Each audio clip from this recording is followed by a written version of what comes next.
A very warm welcome to all of you. Defence tutorial channel में आप सभी का स्वागत है। इस वीडियो में हम इंडियन स्पेस रिसर्च ऑर्गेनाइजेशन के 2019 के सभी सैटेलाइट लॉन्च को देखेंगे जो जैन 2019 से लेके जैन 2020 तक के लिए होंगे। यह वीडियो आपके आने वाले सीडीएस, एफकैट, आईनेट और एनडीए के एग्जाम्स के लिए बहुत ज्यादा यूजफुल होने वाला है। अगर आप हमारे चैनल पे नए हैं तो हमारे चैनल डिफेंस ट्यूटोरियल चैनल को सब्सक्राइब जरूर करें, साथ ही बेल आइकन जरूर दबाएं ताकि आने वाले वीडियोस की नोटिफिकेशन आपको मिल सके। इस वीडियो को कंप्लीट जरूर देखें और साथ ही हमारे चैनल को अपने दोस्तों के साथ, सभी डिफेंस एस्पिरेंट्स के साथ शेयर जरूर करें। चलिए स्टार्ट करते हैं। 24 जनवरी 2019 को इंडियन स्पेस रिसर्च ऑर्गेनाइजेशन ने माइक्रोसैट आर को लॉन्च किया था। इस सैटेलाइट को लॉन्च करने के लिए जो व्हीकल यूज किया गया था उसका नाम था PSLV C44। ये नंबर बहुत ज्यादा इंपॉर्टेंट हो जाता है। PSLV का फुल फॉर्म होता है पोलर सैटेलाइट लॉन्च व्हीकल, और इसे लॉन्च करने की जो साइट थी जहां से इसरो अपनी सैटेलाइट्स को लॉन्च करता है वो है सतीश धवन स्पेस सेंटर। ये स्पेस सेंटर है श्रीहरिकोटा में। कहां पे? श्रीहरिकोटा में। इसको जिस ऑर्बिट में लॉन्च किया गया था वो था सन सिंक्रोनस पोलर ऑर्बिट। इसका रोल क्या था? इस सैटेलाइट को लॉन्च करने का पर्पस क्या था? ये एक इमेजिंग सैटेलाइट है। कौन सा? ये एक इमेजिंग सैटेलाइट है। चलिए आगे बढ़ते हैं। नेक्स्ट सैटेलाइट जो लॉन्च की थी इंडियन स्पेस रिसर्च ने वो थी GSAT-31। इसे लॉन्च किया गया था 6 फरवरी 2019 को। इसे लॉन्च करने वाला जो व्हीकल था वो था एरियन 5 VA247। इसको कहां से लॉन्च किया गया था ये बहुत इंपॉर्टेंट हो जाता है क्योंकि इसे लॉन्च किया गया था कोरियो लॉन्च बेस जो फ्रेंच गयाना में है। फ्रेंच गयाना एक साउथ अमेरिकन कंट्री है। इस सैटेलाइट को इंडियन स्पेस रिसर्च ऑर्गेनाइजेशन के सैटेलाइट लॉन्च व्हीकल से लॉन्च नहीं किया गया था। ना PSLV ना GSLV का यूज किया गया था। इसे Ariane 5 VA247 satellite launch vehicle से लॉन्च किया गया था। इसका जो ऑर्बिट था वो था geostationary transfer orbit GTO। ये बहुत इंपॉर्टेंट हो जाता है एग्जाम पॉइंट ऑफ व्यू से। इस सैटेलाइट का जो मेन रोल था वो था कम्युनिकेशन। इस GSAT-31 के लॉन्च के साथ ही एक और इंपॉर्टेंट सैटेलाइट को भी लॉन्च किया गया था जो थी ELASat-4। ये एक साउथी जियो स्टेशनरी सैटेलाइट थी SGS-1। चलिए आगे बढ़ते हैं नेक्स्ट लॉन्च की तरफ। 1 अप्रैल 2019 को इंडियन स्पेस रिसर्च ऑर्गेनाइजेशन ने EMISAT को लॉन्च किया था। EMISAT ये एक इलेक्ट्रोमैग्नेटिक स्पेक्ट्रम मेजरमेंट सैटेलाइट है जो PSLV C45। इसे लॉन्च करने वाली जो साइट थी वो थी Satish Dhawan space centre. Satish Dhawan space centre ISRO का लॉन्च साइट है जो श्रीहरिकोटा में स्थित है, आंध्र प्रदेश में। इसे जिस ऑर्बिट में लॉन्च किया गया था वो था sun synchronous polar orbit. EMISAT satellite का जो टोटल वेट है वो 436 kg है। इसे इंडियन रिकॉग्निसेंस सैटेलाइट भी कहा जा सकता है। इसे प्रोजेक्ट कौटिल्य के अंदर बनाया गया था। ये बहुत ज्यादा इंपॉर्टेंट है एग्जाम पॉइंट ऑफ व्यू का।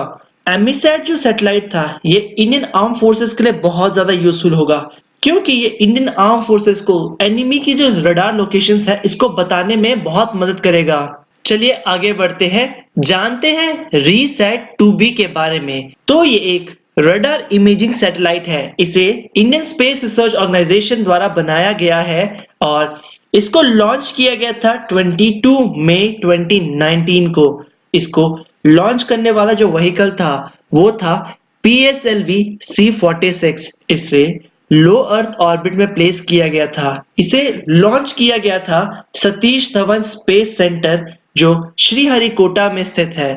इस सैटेलाइट का जो बेसिक रोल है वो है अर्थ ऑब्जर्वेशन, एग्रीकल्चर और फॉरेस्ट्री। अब जानते हैं 2019 का सबसे इंपॉर्टेंट लॉन्च जो था चंद्रयान 2 मिशन के बारे में। इसे लॉन्च किया गया था 22 जुलाई 2019 को। ये एक लूनर मिशन था। इसे लॉन्च किया गया था GSLV Mark 3 M1 से।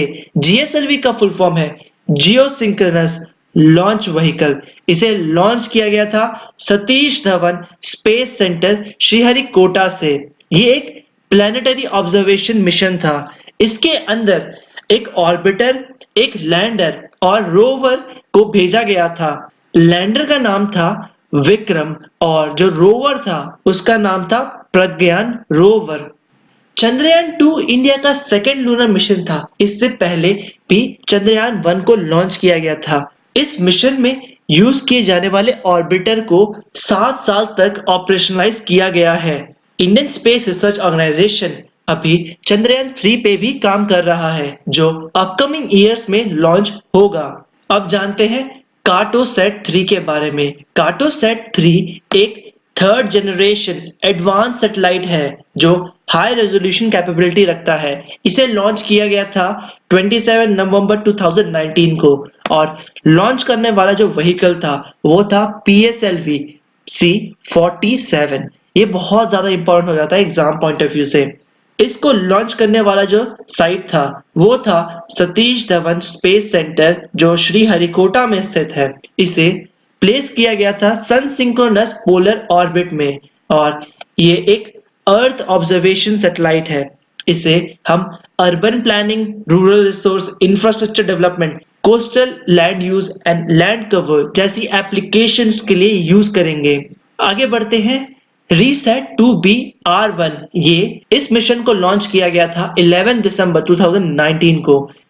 इसे लॉन्च करने वाला जो व्हीकल था वो था PSLV C-48। इसे लो अर्थ ऑर्बिट में प्लेस किया गया है। साथ ही इसे लॉन्च किया गया था सतीश धवन स्पेस सेंटर से जो श्रीहरिकोटा में है। इसरो का जो हेडक्वार्टर है वो बेंगलुरु कर्नाटका में है, लेकिन सतीश धवन स्पेस सेंटर एक लॉन्च साइट है इसरो की जहां से वो अपने सैटेलाइट्स को लॉन्च करता है।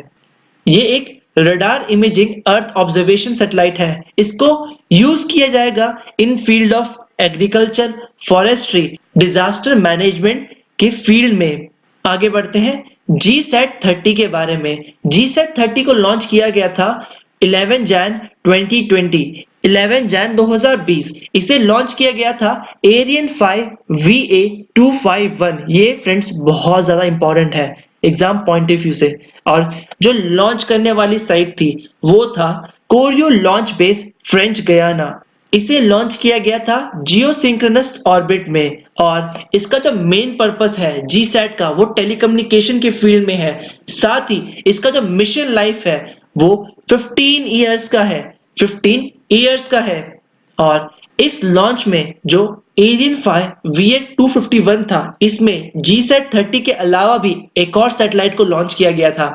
उसका नाम था यूटेलसैट। हमने इसके ऊपर भी एक सेपरेट वीडियो बनाई है जिसे आप हमारे YouTube channel defence tutorial channel में देख सकेंगे।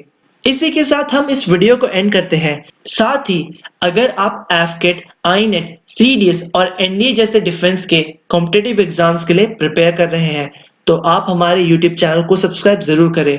हम आपके लिए बहुत सारे वीडियोस को अपलोड करते हैं। साथ ही इन वीडियोस को अपने दोस्तों के साथ शेयर कर सकते हैं।